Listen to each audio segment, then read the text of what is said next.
नमस्कार, मैं ऋषा शर्मा आप सभी का स्वागत करती हूँ न्यूज 21 के खास सेगमेंट बयानवीर में। राजनीति की बिसात पर हर बयान एक चाल होता है, कभी ये सुरक्षा का वादा है तो कभी सत्ता से तीखा सवाल। आज हम देश के 3 बड़े नेताओं के उन बयानों का विश्लेषण करेंगे जिन्होंने सियासी गलियारों में हलचल मचा दी। तो चले बिना देरी के शुरू करते हैं आज के बयानों को। मुख्यमंत्री योगी आदित्यनाथ से शुरू करते हैं, जहां पर योगी ने बयान दिया है कि यूपी में कानून के साथ खिलवाड़ की छूट किसी को नहीं। अगर अपराधी पुलिस पर गोली चलाएगा तो पुलिस भी उसका मुंह तोड़ जवाब देगी। सुरक्षा ही निवेश और खुशहाली की पहली शर्त है। आइए आपको योगी आदित्यनाथ का ये बयान सुनाते हैं। बहुत बार लोग टिप्पणी करते हैं कि पुलिस ने गोली क्यों मार दी। अगर पुलिस गोली ना मारी तो क्या पुलिस गोली खाए? ये दोनों काम एक साथ नहीं चल सकते। अगर उस अपराधी को गोली चलाने की स्वतंत्रता है तो पुलिस के पास भी हमने इसलिए पिस्तौल दी है कि वह भी उसके सामने उसका मुकाबला करे। उसका प्रशिक्षण इसी बात को लेकर के हो रखा है और उसको जिस भाषा में समझे उस भाषा में उसको समझाने का काम करे। और उस भाषा में जब समझाया गया, आपने देखा होगा पिछले 9 वर्ष में बड़े बड़े पर्व त्योहार हो रहे हैं, सारे सकुशल संपन्न हो रहे हैं। कहीं कोई शांति भंग की बात नहीं करता है, कहीं कोई अराजकता की बात नहीं करता है, कहीं कोई फिरौती की बात नहीं करता है, कहीं कोई दंगा नहीं है, कोई फसाद नहीं है, कोई गुंडा टैक्स नहीं है। आज कहीं भी इस प्रकार की स्थिति नहीं है और उत्तर प्रदेश निवेश के एक बेहतरीन गंतव्य के रूप में अपने आप को स्थापित किया है। यहाँ पर योगी आदित्यनाथ का ये बयान उनके पुराने जीरो टॉलरेंस वाले एक अंदाज को और भी धार दे रहा है। यहाँ पर मुख्यमंत्री सिर्फ अपराधियों को नहीं डरा रहे, बल्कि एक बहुत बड़ा इकोनॉमिक मैसेज भी दे रहे हैं।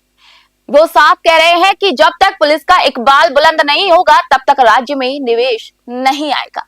ये बयान कानून व्यवस्था को विकास की धुरी बनाने की एक सोची समझी कोशिश है।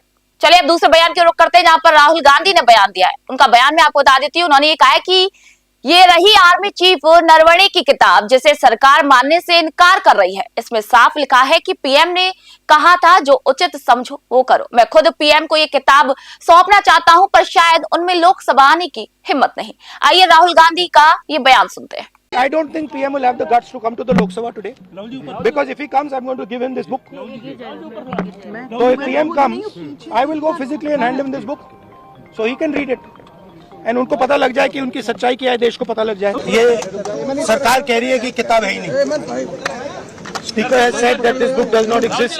भाई मेरे एक हाथ फंसा है। Government has said this book does not exist. Rajnath Singh ji has said this book does not exist. Every youngster in India should see that this book exists. This is Mr. Narawane's book.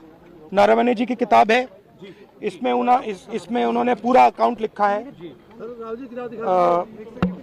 जो लद्दाख का जो account था। और मुझे कहा गया है, और मुझे कहा गया है कि मैं इस बुक को कोट नहीं कर सकता हूं, बट यहाँ पे पूरा लिखा है। यहाँ पे मेन लाइन है जो प्रधानमंत्री ने कही, जो उचित समझो वो करो। राइट? जब chief of army staff general Naravane ने राजनाथ सिंह जी को फोन किया और कहा कि देखिए कैलाश रिज पर चाइनीज टैंक्स आ गए हैं, हमारी टेरिटरी है, कैलाश रिज पर चाइनीज टैंक्स आ गए हैं, हमें क्या करना है। पहले राजनाथ सिंह जी ने उनको रिप्लाई नहीं दिया। उन्होंने जयशंकर जी से पूछा, एनएसए से पूछा, राजनाथ सिंह जी से पूछा, कोई रिप्लाई नहीं आया। फिर उन्होंने राजनाथ सिंह जी को फोन किया। राजनाथ सिंह जी ने कहा कि मैं टॉप से पूछता हूं। राइट? ऑर्डर था, स्टैंडिंग ऑर्डर था टॉप का, कि अगर चाइनीज फोर्सेस अंदर आएंगी तो उन पे बिना हमारे पूछे फायर नहीं करना है। नरवणे जी और हमारी जो आर्मी थी, जो सेना थी, वो उन टैंक्स पर फायर करना चाहती थी क्योंकि वो टैंक्स हमारी टेरिटरी में आ गई थी। नरेंद्र मोदी जी ने मैसेज दिया कि देखिए जो उचित समझो वो करो। मतलब नरेंद्र मोदी जी ने अपनी जिम्मेदारी पूरी नहीं की। उन्होंने आर्मी चीफ से कहा कि देखो भैया आपको जो करना है करो, मेरी बस की नहीं है। और आर्मी चीफ ने साफ, नरवाने जी ने साफ लिखा है इसमें, आई फेल्ट रियली अलोन, मैं बिल्कुल अकेला था।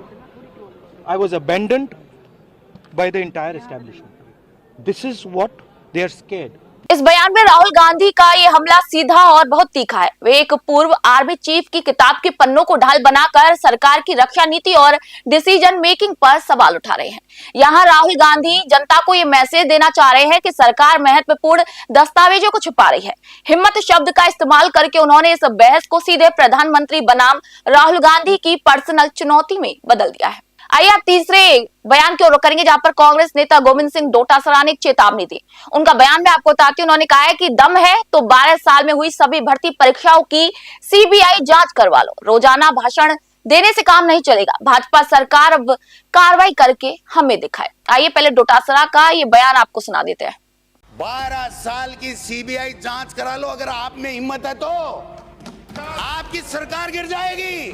मैं लिख के दे रहा हूं आपको।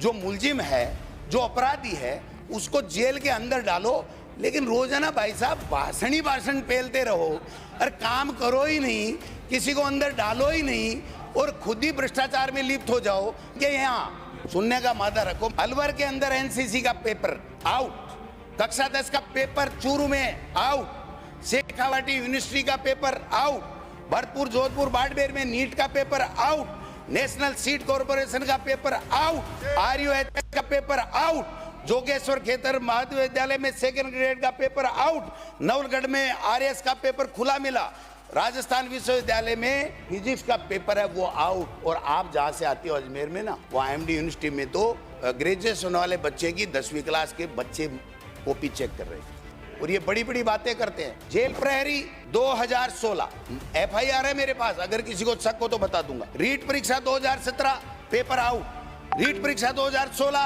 पेपर आउट, रीट परीक्षा 2015 paper out, RS pre 2013 paper out, LDC भर्ती 2013 पेपर आउट, RJS परीक्षा पेपर आउट, कनिष्ठ लेखाकार 2016 पेपर आउट, पुलिस भर्ती 2017 पेपर आउट। माननीय अध्यक्ष महोदय, बीजेपी के पेपर आउट, इनके पेपर आउट, हमारे यहाँ भी पेपर आउट। वसुंधरा जी की जांचें कराओ।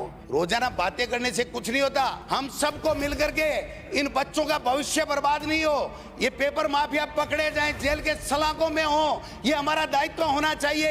एक दूसरे पे आरोप लगा रहे हैं, पता नहीं क्या क्या कर रहे हैं। मैं आपको लिख के दे रहा हूं, मिड डे मील के अंदर 100 IAS अफसर, 44 जो ट्रेजरी ऑफिसर, 1000 के लगभग RS, हजारों की संख्या में शिक्षा अधिकारी, इन सब के साइनों के बाद में सरकार ने पेमेंट दिया है। आप में हिम्मत हो तो जांच करा लेना और इनके खिलाफ कार्रवाई कर देना, तब मान जाऊंगा मैं।